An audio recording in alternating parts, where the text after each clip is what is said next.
Sports Radio 92.9 The Game. It's the Rick and Jamie Show on Sports Radio 92.9 The Game. Rick Hamlin in today. Jamie Dukes is off. And we have here in our Kia studios in Midtown Atlanta, the CEO and co-owner of the Atlanta Hawks, Steve Koonin. Steve, I just said this to you off the air. I'll say it. I wish we were meeting again under better circumstances, but here we are. I want to start by asking you, what is Danny Ferry's current status with the Hawks, and how can he lead this team when at least one co-owner has called for his resignation?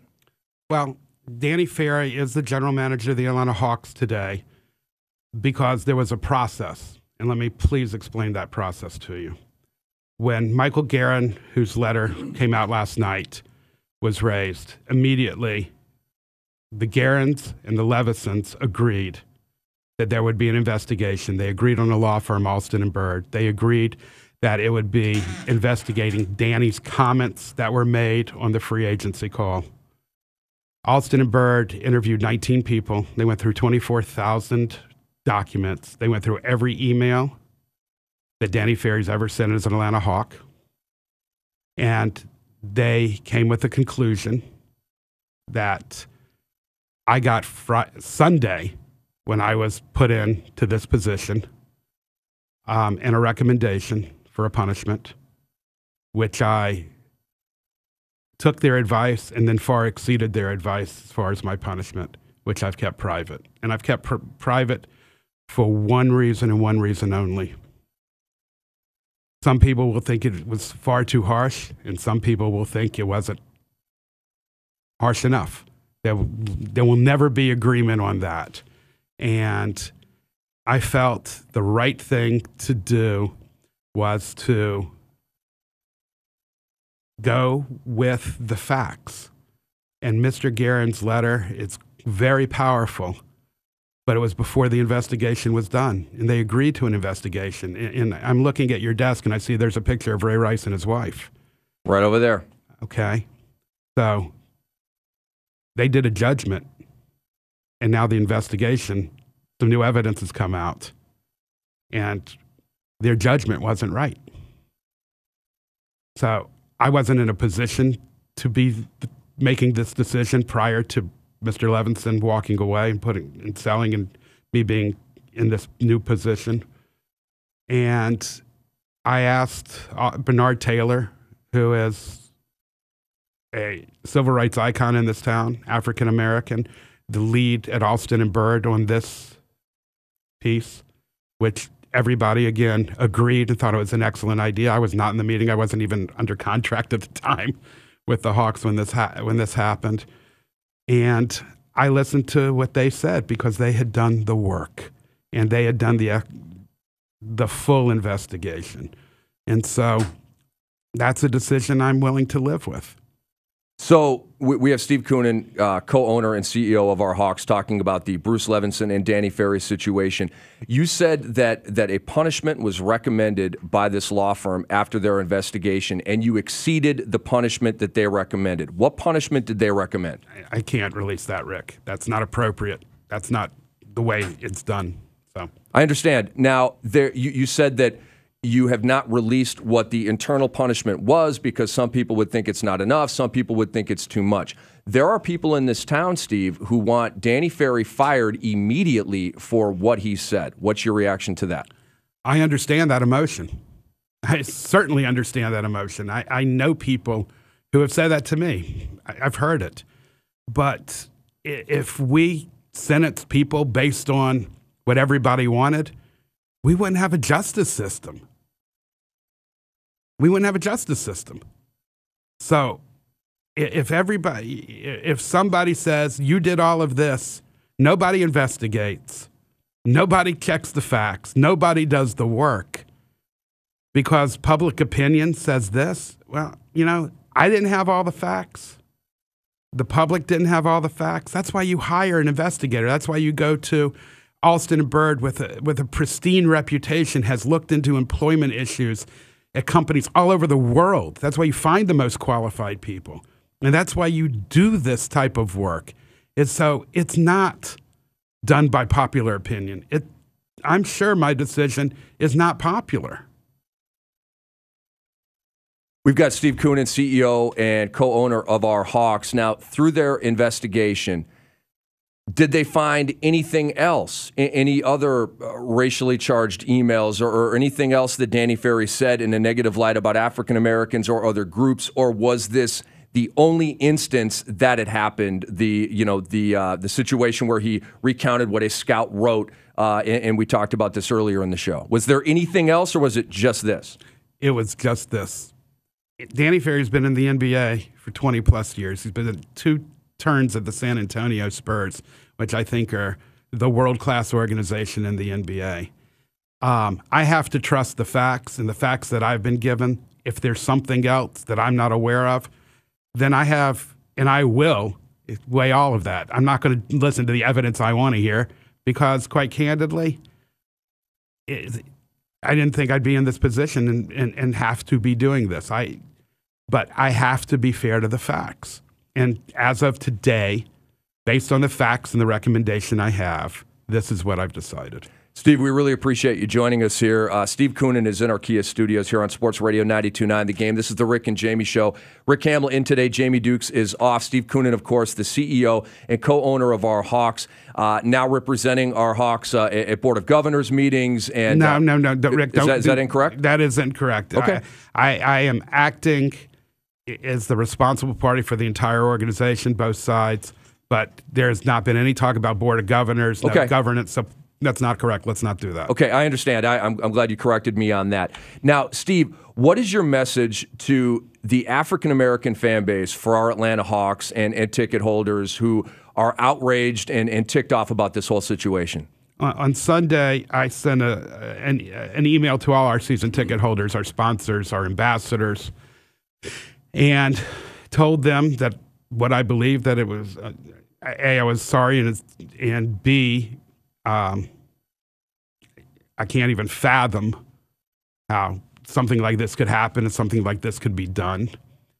And, you know, at a time like this, Rick, there's a lot of really smart people trying to help me. There's a lot of advisors and there's a lot of PR people, but I just believe you got to deal from the heart. So I added on the note, please feel free to email me and put my email address.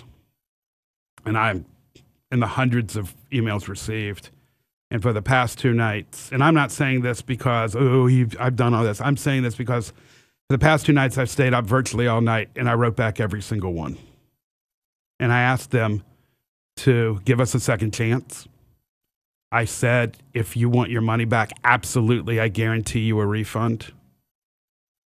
I read stories of how people scrimped and saved their money to buy the Hawks. It was their single piece of pleasure. I just talked on Ryan Cameron's show about one that I'm not going to talk about again because it got me so emotional. I don't want to do that again. I've got a long day ahead of me. But people are hurt. People are wounded. My biggest message is you come and you cheer for the players. The players didn't do anything. Don't punish the players. These guys are hurting as bad as anyone. Let's not punish the players. If you want your money back, of course. If you don't want to come to Phillips Arena, I understand that. You're welcome. It's about inclusion. You know, I'm a marketing guy. I sat in this studio talking about the marketing, all the great things we want to do. And the first thing we did was start working on our marketing. We did all our research, and we talked about who is our target audience. And in Atlanta, Georgia, our target audience is African Americans, Hispanics, and millennials, young people who love the NBA and love the environment of the NBA. That's who we were trying to target. And in fact, I could argue our marketing's been so effective that we attracted a large, diverse audience. And because one person found that audience objectionable, I don't know, I mean, I'm speechless about that. However, that's who we want. That's who Atlanta is. That's who makes up this city. So my message is simple. Don't punish the players. Give us a second chance. And please understand, we have to earn your trust. We're not saying forgive. I have not said that once. We have to earn your trust. We have Steve Koonin, CEO and co-owner of our Hawks, with Rick Kamla here on the Rick and Jamie Show on Sports Radio 92.9 The Game. You said you recommended to the fan base, don't hold it against the players. They had nothing to do with this. What has your message been to the players of the Atlanta Hawks, the leaders on the team, Al Horford, Paul Millsap, Kyle Korver, Jeff Teague? Have you talked to them, and if so, what have you said? I walked into the locker room during their meeting for a brief minute on Sunday night because of all the other things I've had to do. Coach Bud was holding a meeting with all the coaches, all the players. I walked in late because I was going to be in that meeting, and then I had an AJC article, and we decided that basketball would have their meeting. I would go do this. I got to the arena a few minutes early, and I walked in. I saw everybody's cars were still there. And it was incredibly somber mood. And I just said to them, say what's in your heart. Feel what you have to feel. And I apologized to them. I said, you wear Atlanta on your chest. You certainly don't deserve this. And I apologized, and I went and did my business. And these guys have to earn back trust of ownership. You know, to them, they've been failed by ownership. And when a player fails, they get cut, traded, or what have you. There's not really a playbook what happens when an owner fails. Steve Koonin, CEO and co-owner of our Hawks, joining the Rick and Jamie Show here on Sports Radio 92.9 The Game. Did you get any feedback or reaction from the players? Can you name them by name and what they said? They listened. No. I mean, there were the feedback and the body language were, okay. Did you get the sense that they're taking it in stride, or no, or that this is a significant? This is unprecedented. Mm-hmm. There's no taking in stride. This is unprecedented. These players, bust their ass, and I hope I can say that. And they take great pride. They're a team, and they've been let down. So no. They're the ones who go on the court, not the owners, not me. So no. Steve, can you confirm that what Danny Ferry said and what was recounted in the letter from Michael Guerin Jr. to majority owner Bruce Levenson, that was a third-party account of something written by a scout? Is that true? Well, let me be very precise. When you are looking to invest tens of millions of dollars in a free agent, the process is you do everything you can.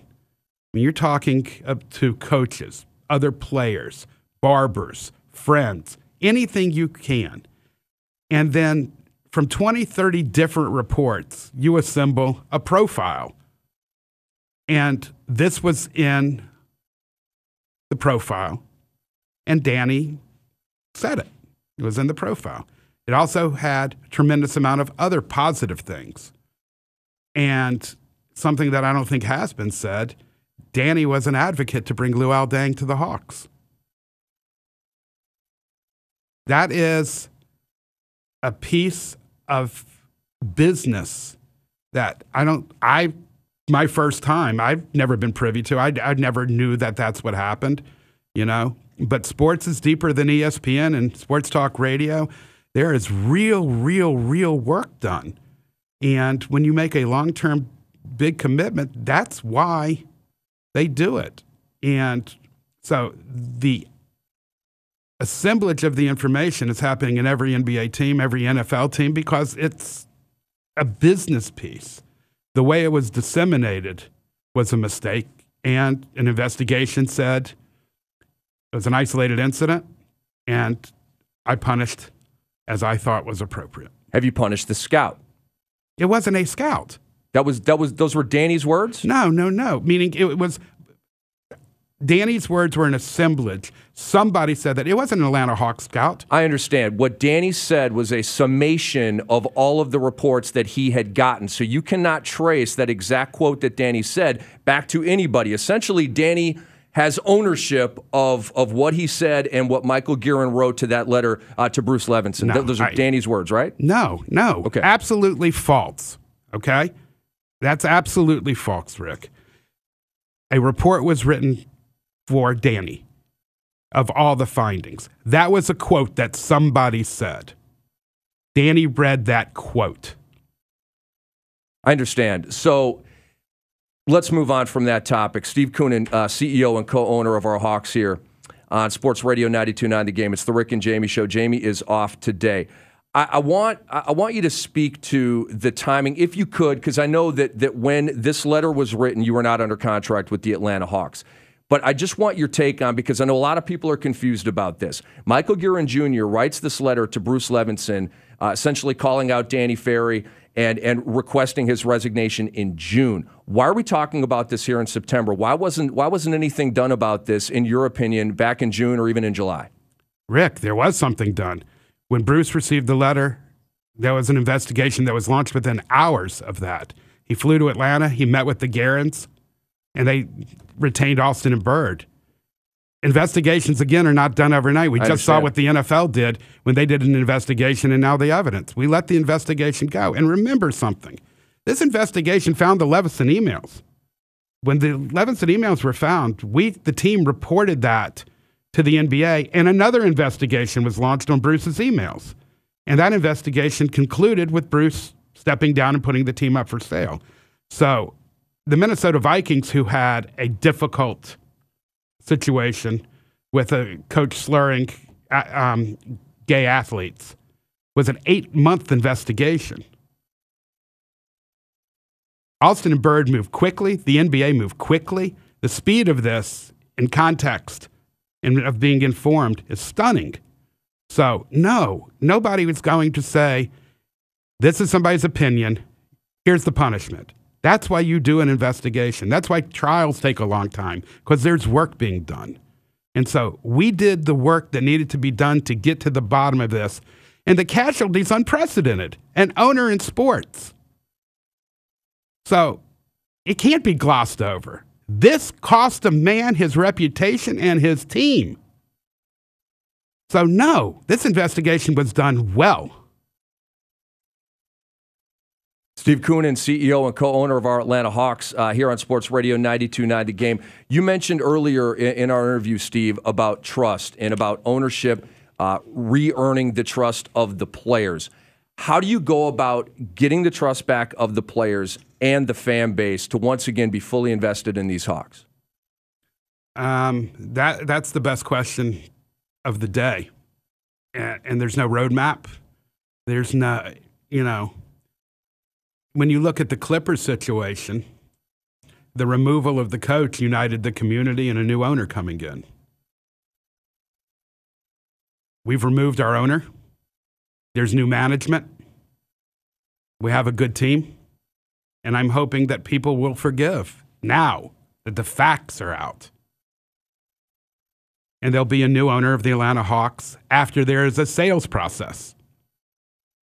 Now, in the search for a new owner, it just in your opinion, what you feel that the Hawks need to regain the trust of the fan base and just generally move the team in the right direction going forward. Do you think that owner, do you think it would benefit the city of Atlanta and the Hawks if that owner were famous, a public figure, an entertainer, or, Steve, is it just about getting the right fit for that new owner? Well, I don't think there's a specific profile. I think it's got to be the right fit. I think it's got to be somebody who understands the marketplace. We saw what happened when somebody didn't understand the marketplace. I think it's got to be somebody who is willing to invest in the team and to do things right. The NBA will run the process. They are experts at doing that. We will partner with them. I will be part of that process. And hopefully we emerge stronger, better, with ownership that's committed to what this town deserves. What I originally had set out to do was try to help bring a championship team to our hometown. Steve Koonin, CEO and co-owner of our Hawks on Sports Radio 92.9 The Game. Given the fact that Bruce Levenson is selling his controlling interest in the team And in light of the city of Atlanta already losing the Thrashers, is the city of Atlanta in jeopardy at all of losing the Atlanta Hawks? No, there is no jeopardy of the Atlanta Hawks leaving the city of Atlanta. I can assure you.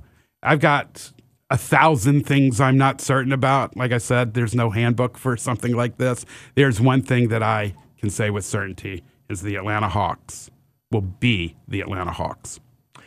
Steve, I really appreciate you joining us here and sharing your thoughts. I know it's a tremendously busy day for you, and I just want you to understand that the tone here has been, trying to work with you and empathize with you, and I just want you to understand that I know how difficult a situation this is and how much work you have ahead of you, and I really appreciate you answering these tough questions head on and telling the city of Atlanta what is really going on. I really Rick, appreciate it. I appreciate the tough questions, and the passion you hear in my voice is because my guiding beacon on this is the truth, and I know you weren't twisting the truth. You were asking confusing questions.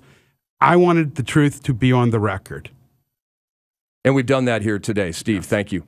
Thank you. Steve Koonin, CEO and co-owner of our Atlanta Hawks, on a very, very tough day in the city of Atlanta for the Hawks and the sporting public. We'll be back on Sports Radio 92.9 The Game. Sports Radio 92.9 The Game. Get in the game on Twitter at 929 The Game. On Facebook /929 The Game. On YouTube /929 The Game. On your phone, the free Audio Roadshow app. The website 929thegame.com. Watch the game. Watch 929thegame.com. And listen at 929thegame.com. Sports Radio 92.9 The Game.